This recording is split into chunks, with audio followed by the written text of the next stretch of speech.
થઈ શકે છે। કોંગ્રેસના ઉમેદવારોની બીજી યાદી જાહેર થશે। મહત્વનું છે કે ગઈકાલે બેઠક મળી હતી અને તેમાં આજે યાદી જાહેર થવાને લઈને કેટલાક નામ પર મહોર મારવામાં આવી હતી। ગુજરાતના પણ કેટલાક ઉમેદવારોના નામ તેમાં હોઈ શકે છે। 14 ઉમેદવારોના નામની જાહેરાત થઈ શકે છે।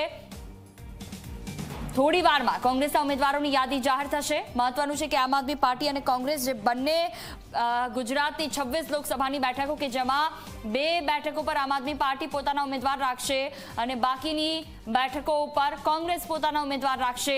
સહમતિ સાથે આ લિસ્ટ બહાર આવવાનું છે। ગૌરવ પટેલ સંવાદદાતા મારી સાથે ફોન લાઈન પર જોડાયા છે। જી ગૌરવ, થોડી વારમાં કોંગ્રેસના ઉમેદવારોની યાદી જાહેર થશે કહેવાય રહ્યું છે। 14 જેટલા નામ છે તે જાહેર થઈ શકે છે।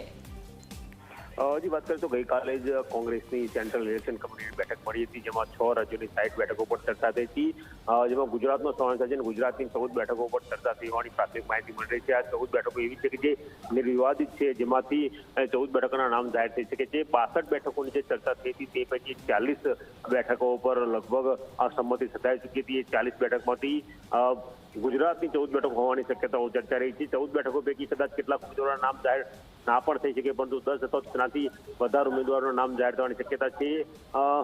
વિધાનસભા 2022ની ચૂંટણીની વાત કરીએ તો કોંગ્રેસ પાસે ખૂબ જ ઓછા ધારાસભ્યો હતા, જે હતા એમાંથી પણ કેટલાક ધારાસભ્યો કોંગ્રેસ છોડીને ભારતીય જનતા પાર્ટીમાં જોડાઈ ચૂક્યા છે। લોકસભા જીતવા માટે એક લોકસભામાં 7 વિધાનસભા પૈકી 4 ધારાસભ્યો હોય તો તમે મજબૂતથી ટક્કર આપી શકો એવી સ્થિતિમાં કોંગ્રેસ છે નહીં। તેમ છતાં પણ કેટલાક જ્ઞાતિગત સમીકરણોના આધારે જે ટક્કર આપી શકે એવી બેઠકોના ઉમેદવાર આજે કોંગ્રેસ જાહેર કરી શકે છે। જી બિલકુલ, તમામ જાણકારી બદલ આભાર। તો ગુજરાતના 14 ઉમેદવારોના નામની જાહેરાત થઈ શકે છે। થોડી વારમાં યાદી જાહેર થશે।